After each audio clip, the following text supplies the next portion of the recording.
विद्यार्थियों आप सबका स्वागत है आपके अपने YouTube चैनल पर। देखिए विद्यार्थियों, अपना व्याकरण का एक महत्वपूर्ण प्रकरण चल रहा था, कारक व कारक चिन्ह। वास्तव में कारक व कारक चिन्ह क्या होते हैं, कारक की परिभाषा क्या होती है, कारक के कितने भेद होते हैं, उससे संबंधित कई वीडियो बनाकर मैंने अपलोड कर दिए विद्यार्थियों। और मुझे उम्मीद है विद्यार्थियों आपने वो वीडियो देखी होगी, आपको कारक समझ में आए होंगे। अब तक मैं लगभग जो है वो 5 कारक आ चुका हूं। आज मैं आपको बताऊंगा कारक के भेद के अंदर छठा जो कारक है, संबंध कारक। वास्तव में संबंध कारक की परिभाषा क्या होती है, कहां कहां इनके उदाहरण प्रयुक्त होते हैं, इसके साथ साथ विद्यार्थियों इसके कौन कौन से कारक चिन्ह हैं, इसके बारे में बताऊंगा विद्यार्थियों अगर मेरे द्वारा बनाई वीडियो को पसंद आए तो इसे ज़्यादा लाइक शेयर कीजिए, लाइक कीजिए, कमेंट कीजिए विद्यार्थियों। इसके साथ साथ चैनल को सब्सक्राइब कर लीजिए ताकि तुरंत जो है वो आपके पास नोटिफिकेशन पहुंच जाए। इसके बाद में अगला टॉपिक जो कहूँगा वो कहूँगा अलंकार, उसके बाद मैं कहूँगा छंद। विद्यार्थियों मेरा नाम मेधावी कौशिक है और मैं हनुमानगढ़ टाउन का रहने वाला हूँ। ये मेरा कॉन्टैक्ट नंबर है, व्हाट्सअप कर सकते हैं, पर्सन पूछ सकते हैं, इसके साथ साथ कॉमेंट बॉक्स में लिख सकते हैं। यथासंभव मैं आपके प्रश्नों का उत्तर देता रहता हूँ विद्यार्थियों। तो बार बार वीडियो को देखिए और खूब मन लगाकर पढ़िए, क्योंकि उद्देश्य यही है कि आपके व्याकरण के प्रश्न क्या होने चाहिए भाई, पेपर के अंदर सही होने चाहिए। इसके साथ साथ विद्यार्थियों बार बार वीडियो को देखिए, इन चीज़ों को नोट भी कर लीजिए ताकि समय रहते आपके क्या हो, एक तरह से नोट तैयार होते हैं, पेपर के समय आपको इधर उधर नहीं भटकना पड़े। तो देखिए विद्यार्थियों, अब हम कहेंगे संबंध कारक। देखिए जैसा कि नाम ही बता रहा है, संबंध कारक का मतलब क्या है, संबंध बताना। किन्हीं भी दो चीजों के मध्य का संबंध बताया जाता है। मैं पेन से लिखता हूं, तो अगर दो व्यक्तियों के बीच में, दो वस्तुओं के बीच में, एक व्यक्ति और वस्तु के बीच में संबंध को बताया जाता है तो हम किसका उपयोग करते हैं, संबंध कारक का उपयोग करते हैं। देखिए नाम ही बता देना है संबंध। संबंध का मतलब क्या है, दो चीजों के बीच संबंध को बताने के लिए हम किसका उपयोग करते हैं, संबंध कारक का प्रयोग करते हैं। जैसे परिभाषा देखिए विद्यार्थियों, इसके कारक चिन्ह क्या होते हैं, इसके कारक चिन्ह होते हैं काके की, रावेवी, नानेनी। इसके कारक चिन्ह कौन से होते हैं विद्यार्थियों, का, के, की, रा, वे, वी, ना, ने, नी। ये क्या है विद्यार्थियों, इसके कारक चिन्ह है, इन्हें आपको याद रखना पड़ेगा। संबंध कारक के अंदर जब हम दो वस्तुओं के बीच संबंध बताएंगे, या एक व्यक्ति और वस्तु के बीच संबंध बताएंगे, या दो व्यक्तियों के बीच संबंध को बताएंगे, तो हम इन कारक चिन्हों का उपयोग करेंगे। जो वास्तव में कारक चिन्ह क्या है, का, के, की, रा, वे, वी, ना, ने, नी। याद कर लीजिए विद्यार्थियों साथ साथ में। अब देखिए विद्यार्थियों, जहां तक विभाषा की बात है उसको समझने का प्रयास कीजिए।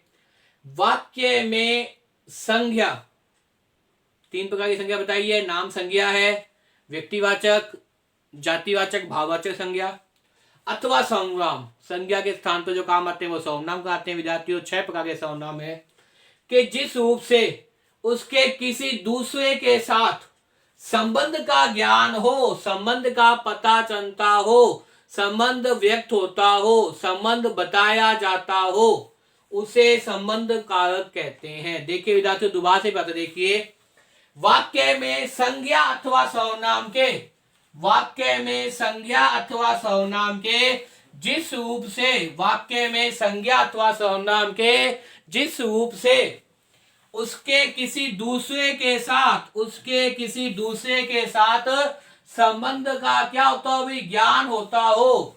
वाक्य में संज्ञा अथवा सर्वनाम के जिस रूप से उसके किसी दूसरे के साथ संबंध का ज्ञान होता हो, वह क्या कहता है, संबंध कारक कहलाता है। वाक्य में संज्ञा, या तो संज्ञा होगा या क्या होगी, सर्वनाम होगी, या तो संज्ञा शब्द होगा या सर्वनाम शब्द होगा। विद्यार्थियों देखिए, वाक्य में संज्ञा अथवा सर्वनाम के जिस रूप से उसके किसी दूसरे के साथ, जिस रूप से उसके किसी दूसरे के साथ संबंध का ज्ञान होता हो, संबंध का ज्ञान होता हो, उसे संबंध कारक कहलाता है, उसे संबंध कारक कहते हैं। इसमें संबंध ही बताया जाता है। इस प्रकार के वाक्यों में संबंध को ही अभिव्यक्त किया जाता है। और संबंध कारक को बताने के लिए कारक चिन्ह है का, के, की। कौन से भाई? का, के, की, रा, रे, री, ना, ने, नी। कौन से कारक चिन्ह है विद्यार्थियों? याद कर लीजिए। का, के, की, रा, रे, री, ना, ने, नी। ये क्या है विद्यार्थियों? संबंध कारक को बताने के लिए हम यथासंभव, जैसे वाक्य की कंडीशन होती है, वाक्य की शर्त होती है, उसी के अनुसार हम इस प्रकार के कारक चिन्हों का उपयोग करते हैं। मुझे उम्मीद है विद्यार्थियों आपको परिभाषा याद होगी। संज्ञा अथवा सर्वनाम जब वाक्य में जिस रूप से उसके किसी दूसरे के साथ संबंध को बताते हैं तो वहां संबंध कारक होता है। जैसे उदाहरण देखे विद्यार्थियों, तुम्हारा घर बहुत बड़ा है। तुम्हारा घर बहुत बड़ा है। अब संज्ञावाचक सर्वनाम शब्द क्या है? तुम्हारा। तुम क्या है यहाँ पे? तुम क्या है विद्यार्थियों? तुम यहाँ पे संज्ञावाचक शब्द था। तुम यहाँ पे क्या था? संज्ञावाचक शब्द था। इसमें आपने कारक चिन्ह लगा दिया, क्या बन गया विद्यार्थियों? तुम्हारा। घर बहुत बड़ा है तो घर का बता दिया। किससे बता दिया? अभी अकार के साथ बता दिया। इसलिए यहाँ पे कौन सा हो जाएगा? संबंध कारक हो जाएगा। मैंने बताया था आपको हा, रे, वी। तो यहाँ किसका प्रयोग किया है? हा का प्रयोग किया है। किसका प्रयोग किया है? हा का प्रयोग किया है। तुम सर्वनाम शब्द था। तुम्हारा संबंध कारक का प्रयोग कर दिया। तुम्हारा घर बहुत बड़ा है। क्या है वाक्य? तुम्हारा घर बहुत बड़ा है। तो तुम्हारे और घर के साथ साथ संबंध बताया है। क्या बताया है? बड़ा होना। तो कौन सा हो जाएगा इसके में? संबंध कारक हो जाएगा। इसी प्रकार देखिए, यह उसकी साइकिल है। यह उसकी साइकिल है। तो क्या बता दिया आपने संबंध कारक में? उसका और साइकिल का संबंध बता दिया। यहाँ तुम और घर का संबंध बता दिया, बहुत बड़ा होना। तुम और घर का बता दिया। बड़ा होना तो क्या है? वास्तव में विशेषण है। तो यहाँ पे तुम और घर का बता दिया, तो इसने किसका प्रयोग कर दिया? कारक चिन्ह का। एक तो इंसान का, एक घर का संबंध बताया है, तो किसका प्रयोग कर दिया? कारक चिन्ह, संबंध कारक का। यह उसकी साइकिल है। यह उसकी, उस और साइकिल विषय बता दिया कि यह जो है वो साइकिल किसकी है? उसकी है। यह उसकी साइकिल है। कारक चिन्ह कौन सा प्रयोग कर दिया? की का प्रयोग कर दिया। इसी प्रकार देखिए, हमने अपना काम कर लिया। हमने अपना काम कर लिया। हमने अपना काम कर दिया। हम यहाँ पे क्या है विद्यार्थियों? सर्वनाम शब्द है। ने क्या है? कारक चिन्ह है। बता दिया अपने काम के बारे में, तो कौन सा हो गया? संबंध कारक हो गया। ने यहाँ पे कौन सा है? मैंने बताया था क्या है भाई? संबंध कारक है। इसी प्रकार की भी क्या है? संबंध कारक है। मेरे शिक्षक ने तुम सबको बुलाया है। मेरे शिक्षक ने तुम सबको बुलाया है। तो को यहाँ पे क्या है? संबंध है। तुम क्या है? सर्वनाम है। तो मेरे शिक्षक ने तुम सबको बुलाया है, तो क्या हो गया यहाँ पे? संबंध कारक हो गया विद्यार्थियों, ध्यान रखिए।